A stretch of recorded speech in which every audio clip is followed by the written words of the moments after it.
Hi again, YouTubers. This is an overview of the 3 new brushes from the Blonde Brunette Redhead collection. tstgirl actually requested of me, and I'm going to show you the brushes that are special edition with that collection.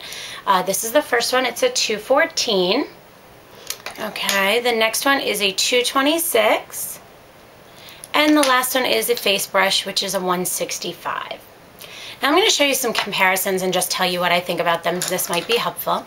The 214 is a small, it's actually considered what they would call a smudger brush. This can be used for under your eye to put an eyeshadow as an eyeliner. It can also be used up on your brow bone, or it can be used to pack in color on your eyelid.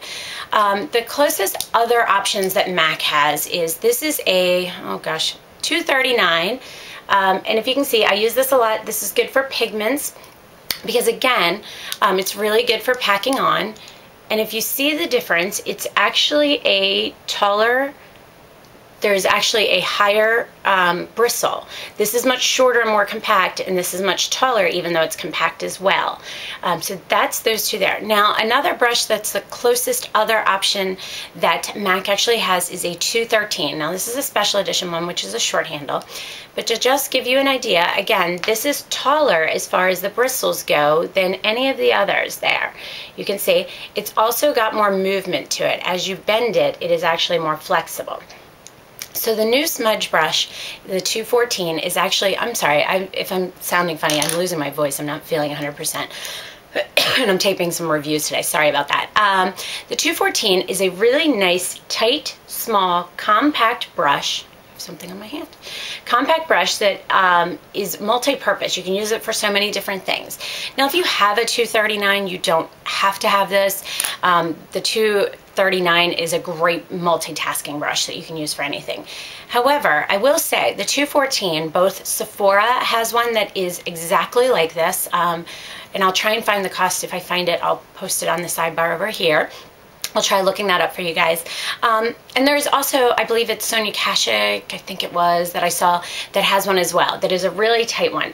So if you're not looking to spend the money, this is something that after this is gone, you can find elsewhere. So this is not like rush out and get it type of brush. Now on the other side, the 226. The 226 is this brush here. It is actually a good blending brush, but it goes to a higher point than most of them. So to give you an example, people were comparing it to the 224. Now, if you see the difference between these two, it's definitely shorter, goes up to a higher point, and it's more compact. It's not as fluffy as the 224, which is right here. My easiest comparison that I have been saying is it's a combination between a 222 and a 224 for me. If you see the 222, it is the white goat hair here. It is a little bit, it's not as thick of bristles as the 224, but it doesn't go up to a point like the 226. The 222 for me gets tighter into my crease, and because the 224 is more for me for blending, whereas the 222 I can use to get into my crease similar to a 217. Now I'll pull out a 217 as well just to show you. I'll put it over on the other side over here. Now 217 is a little bit fluffier. That's the one over here that I'm moving. A 217 is similar in height to the 226 as far as how tall the bristles go. However, it fluffs out more similar to a 224 as far as the fluffiness of the brush. So to me, what I compare the 226 to is it is very similar to, it's a combination between a 222 and a 224 for me. Now, I don't have a really big crease space, so this won't get into my crease. It actually just does good for blending. Now, the 222 for me gets into my crease, however, it doesn't have the compactness that this does for me. So for me, this is a must-have brush for me now. It actually gets really great on the edge here and up into my crease for a really, really precise crease color. Love it. So this one is a must-have for me. So hopefully the comparison between all of those brushes that you've heard about and you've heard other people talk about that are constants, which is the 222, the 224, and the 217, hopefully that'll give you a good comparison as to how close it is to all of those other blending brushes that you'll hear about. But if you have a small crease area, I would say go out and get the 226 if you're looking for something or that the 222 or the 224 just doesn't do for you. The other brush is the 165. Now this is a face brush, and as you see, it goes up to a point right here.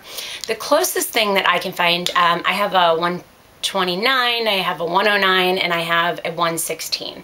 This is the 116. The 116 is the most comparable as far as anything I can find that I have in the MAC line, but if you can see, it is definitely fuller and fluffier. Okay, this one goes up to a higher point. This one goes to a point, however, it is definitely denser going side to side.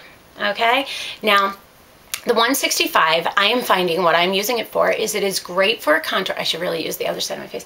It's great for a contour or for a highlight just to use up on the cheekbones here. It is very small and very precise, and the pointed area also makes it easy to run down the front of your nose, Cupid's bow, things like that. I'm sorry, my lipstick.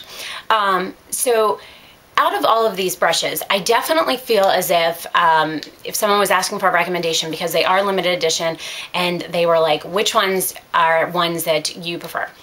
I think the 214 you can find another dupe of, less expensive or similar, or you can just wait to get it elsewhere. You don't have to buy it because it's limited edition. The 226, if you have a small crease, I love it. I think it's perfect. The 165, I would say this one is, if you look to contour and highlight your cheeks quite frequently, this is a phenomenal brush for that. Again, if you look at it, it is much denser. So I'm going to show you one more time all three of the limited edition brushes. Okay, you've got closest on this side, this is the 214, in the middle is the 226, and then the 165. Again, these are the limited edition brushes from Blonde, Brunette, Redhead, and just as closest things I can find is comparable that I have in my collection or that I've heard are out there. So I hope this was helpful for you, and if you have any questions, please put them below, and don't forget to comment, rate, and subscribe. Thanks so much, guys, and have a great day.